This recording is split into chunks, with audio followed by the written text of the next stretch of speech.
Hey, what's going on, everybody? Poison Snow here, and this is the fourth and final episode of the Modern Warfare 3 gun reviews. This has been so far my most successful series on YouTube, so thank you guys so much for the ratings, and keep them coming. So in this episode, we're going to be reviewing the shotguns, and we have one more weapon at the end, which is a launcher, and I didn't really feel like devoting an entire episode to a single weapon, so I just kind of threw it on to the end of this episode, and I hope you guys don't mind. So really quickly, just like every other episode, I wanted to say that these are not all of the guns that are going to be in the game. These are just the ones that have been confirmed by the Kotaku.com leak. And most likely there will be more. For the shotguns, I don't know, but for the other weapons, there will probably be more than just 3 or 4 guns. And yeah, without further ado, let's get started on the fourth and final episode of the Modern Warfare 3 gun reviews, shotguns. For our first shotgun, we have the AA-12, and we saw this in Modern Warfare 2, and I think we saw this in a couple other Call of Duties. And this gun was originally designed by Maxwell Atchison or something like that in 1972. But then the design was handed over to the Military Police Systems Incorporated, and the model we use today was designed in 2005 by them. What we don't know about the gun is that the AA-12 actually has a box magazine option, but this really isn't favorable because it can only hold up to 18 12-gauge rounds, where the drum magazine, which is the round one that we see used in Call of Duty today, can hold up to 32. So this would be what would be more commonly used in real life in Call of Duty, just in general. In real life, we could see the AA-12 being able to shoot up to 200 meters and being effective up to about 100, and this is comparing to the 10 to 20 meter range in Call of Duty. So the reason that the developers of Call of Duty, of any game, really would do this is that if the shotguns were realistic in Call of Duty, being single hit kills and the range of up to like hundreds of meters, cross map kills, this would be the most overpowered gun, and it would just suck the fun out of the game if there would be a single gun that would insta kill you without even trying across the map. So they nerf the guns to a point where they become balanced with the rest of the game, or at least to a certain extent, and this is how we see the guns being used in Call of Duty today. So for our second shotgun, we have the Kel-Tec KSG, and what is really interesting about this gun is that it has kind of like a dual mag attachment without actually having to equip the attachment. And what I mean by this is the Kel-Tec KSG has 2 tube magazines, which the user of the gun can interchange between manually. The tube can hold either a total of 7 2.75-inch 12-gauge shotgun shells or 6 3-inch shotgun shells.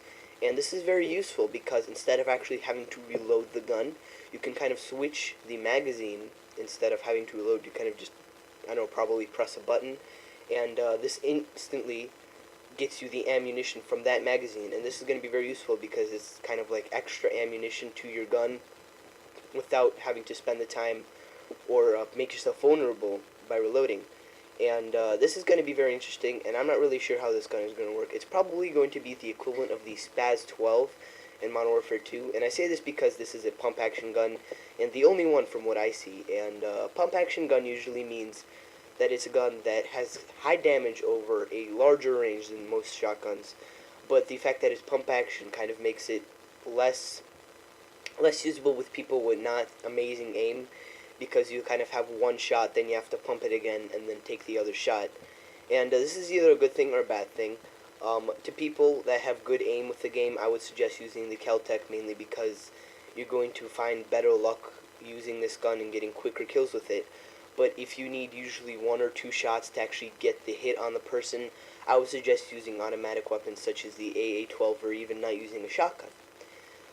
Shotguns in general in Call of Duty don't have realistic range, so I would suggest using them in close quarter environment, perhaps an indoor map, or perhaps something like Rust or Nuketown equivalents of Modern Warfare 3. Now, I'm not really sure what that map would be in Modern Warfare 3, but I'm guessing there's going to be some other map. It's kind of a tradition in the Call of Duty franchise to have a small map, and shotguns are going to be very powerful in those types of maps, but not in open maps such as Array of Black Ops, or what's that other, Wasteland of Modern Warfare 2. So I would suggest using this gun, probably because it's going to be one of the better shotguns, but I would not suggest using it in all of the maps. So for our third shotgun, we have the Model 1887, and we saw this gun returning from Modern Warfare 2, and a lot of you may notice that in the title we see 1887, And to those of you who do not know, this pretty much means that the gun was designed or first put out into public in 1887. That makes this gun ancient compared to the other guns in Call of Duty.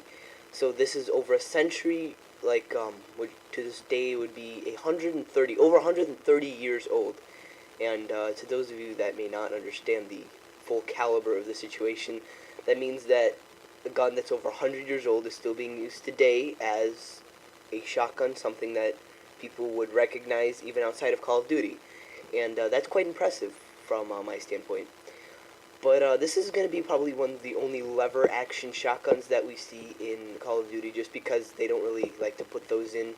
But we saw this being one of the more powerful shotguns in Modern Warfare 2, and there really isn't a reason for this. They just felt like making it, giving it those specifications, and I don't really know what the moral behind that was, but it may or may not be the same way in Modern Warfare 3.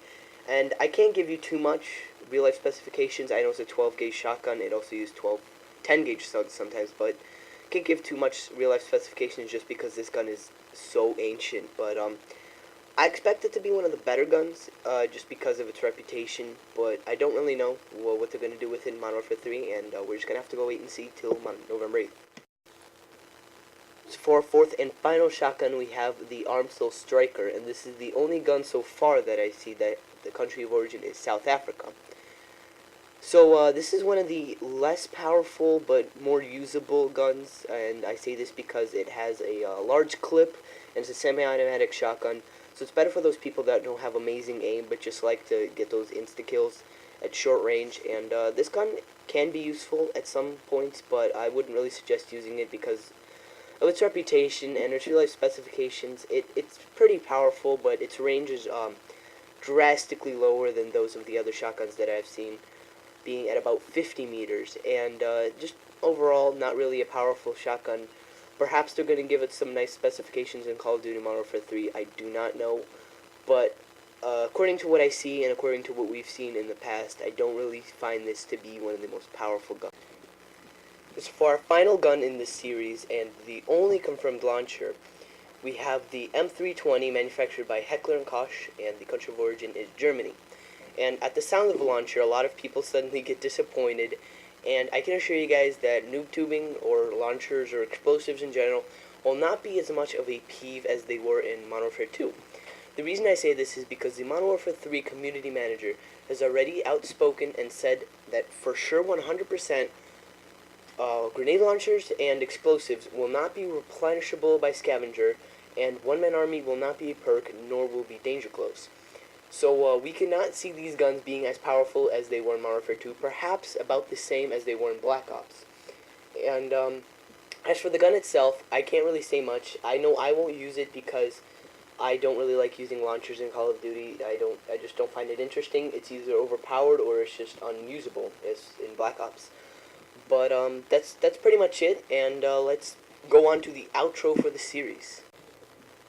Okay, everybody, that is it for this series. I really want to thank you guys again for the amazing ratings that you have left, and just for the final video, for the finale, I'd really appreciate 30 likes. Once again, you've reached that quota on every video, and I think you can do it.